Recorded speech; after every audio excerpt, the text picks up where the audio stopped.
It's really wonderful that so many have come together to really think about the future of building, to think about how can we react to climate change.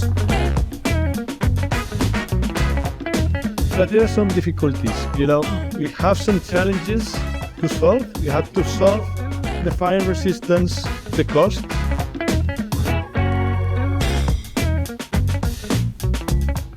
Some of the videos of buildings going together in a few days is absolutely amazing.